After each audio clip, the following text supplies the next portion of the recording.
Kita lanjutkan kembali dialog kita bersama Bang Andreas dan juga Mbak Ratih. Bang, sebenarnya PDIP itu sebenarnya gimana sih Bang ya? Kalau misalnya kisruh di luar itu kita sudah tahu, tapi kisruh internal juga kayaknya masih ada nih. Misalnya kayak kemarin Pak Hasto bilang apa gitu kan, PLT Sekjen ya. Kemudian Pak Effendi Simbolon bilang apa gitu. Sebenarnya gimana kalau dari internal? Kalau kita lihat konteksnya, Pak Effendi Simbolon itu dia apa ya, dengan caranya mengungkapkan simpatinya kepada Pak Jokowi. Dia lihat bahwa Pak Jokowi di dalam situasi yang tidak mudah saat ini gitu, tidak mudah gitu. Bahwa kemudian ada pengembangan dari media itu saya kira ya sah-sah aja. Tapi yang saya baca dari dari pernyataan Pak Effendi Simbolon, dia melihat bahwa Pak Jokowi dalam situasi yang tidak mudah sekarang ini. Dengan kondisi yang seperti itu, mungkin nggak menghandle orang-orang di luar yang mungkin juga punya, apakah mungkin menjadi spin doctors untuk Jokowi sendiri ketika internal aja masih kisruh gitu misalnya? Enggak, internal nggak kisruh. PD Perjuangan ya sudah biasa kita berhadapan dengan situasi yang lebih sulit pun sudah biasa. Namanya juga politik ya Bang ya? Ya, dan ini biasa gitu, ini biasa yang harus kita hadapi dan makanan kita sehari-hari gitu. Politisi kalau tidak bisa memecahkan masalah jangan jadi politisi gitu. Nah, apa yang dilakukan apa yang dihadapi oleh PDI Perjuangan saat ini adalah kita memberikan dukungan pada Pak Jokowi.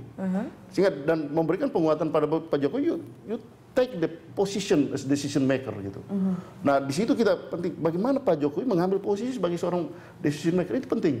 Dan disinilah saya kira pentingnya juga kita melihat di dalam proses ini bagaimana yang lain yang ada di sekitar Pak Jokowi ini juga memberikan support yang dengan sepenuh hati dan jauhkanlah vested interest itu gitu, sehingga kemudian jangan menjadi makin kisruh gitu.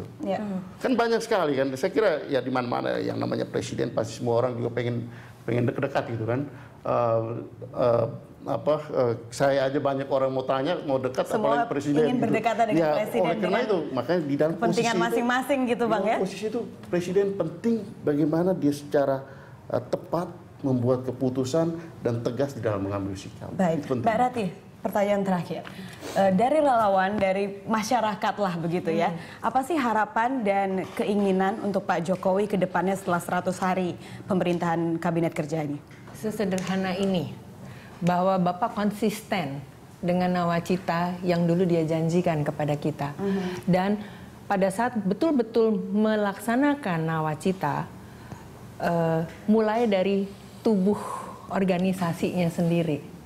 Kan Bapak janji menteri-menteri yang nggak bisa kerja akan dievaluasi. Jadi semua kata-katanya, statementnya itu kita butuh bahwa bukti itu sungguh dilakukan. And then yang kedua, tentu harapan besar adalah Bapak tahu prioritinya. Dan prioritinya bukan partai, prioritinya adalah rakyat. Dan di situ kan rakyat betul-betul memilih Bapak untuk jadi presiden. Ya, Bang Andreas, 100 hari pemerintahan Jokowi JK, ini kurang-kurangnya ada 6 hal paling besar yang kemudian terjadi di antaranya. Ada struktur kabinet, kemudian BBM, Jaksa Agung, One Team Press, kemudian juga Komjen BG, dan yang terakhir ini kisruh KPK Polri. Bagaimana kemudian dari partai sendiri dan kemudian Jokowi sendiri untuk bisa menghandle 6 isu itu? Saya kira dari 6 isu yang disampaikan itu 4 isu paling tidak bisa dilakukan dengan baik gitu. Nah sekarang kita berhadapan dengan isu KPK dan Polri. Nah saya kira di sini ujian dan saya yakin Pak Jokowi bisa mampu keluar dari situasi ini. Yang penting sekarang beliau sendiri, saya setuju dengan tadi Mbak Ratih katakan, beliau pegang garis apa yang pernah dijanjikan yaitu nawacita firm. Kemudian beliau juga tegas di dalam mengambil sikap dan perlu juga mendengar dari informasi dan sumber yang tepat. Ya, mudah-mudahan partai pendukung PDIP mendukung PD Perjuangan selalu baik. Pasti mendukung. Dalam arti apa? Kita ini sekian tahun kita berjuang kok. Kalau kita tidak mendukung Pak Jokowi itu lahir dan besar dari PD Perjuangan. Kita butuh lihat itu, Bang. Kita butuh sebelum Mbak Ratih mereka ini mendukung PD Perjuangan, Pak Jokowi itu sudah kita dukung gitu.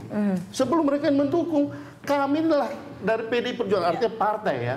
Bagaimana munculnya Pak Jokowi dari Solo sampai ke DKI, itu semua dia lahir dari PDI Perjuangan. Kalau kami tidak mendukung itu absurd. Ya sama-sama lah ya, parpol dan Kalau orang relawan lain- dan kalau seluruh orang lain masyarakat. kemudian Pak mengatakan Jokowi sendirian makanya mau ditemenin. Pak. Kita pokoknya butuh Pak lihat Joko itulah pasti, Pak. pasti akan kita dukung. Ya. Saya senang sekali teman-teman tapi cuma gini, antara mendukung dan merecok itu seringkali tipis loh bedanya. Nah, itu harus kita jaga. Baik, baik. Jadi saling mendukung antara relawan dan juga dari PDIP ya. Itu Dan sangat ini penting. Mbak, Ya. relawan, rakyat jangan ditinggalkan. Ya. Pasti. Pokoknya kita sama-sama lah, mau parpol siapapun yang berada di lingkungan pemerintah dan partai pendukung juga Jadi, relawan sebentar. memprioritaskan rakyat. Jangan juga membuat suatu dikotomi, pemisahan bahwa parpol itu bukan rakyat.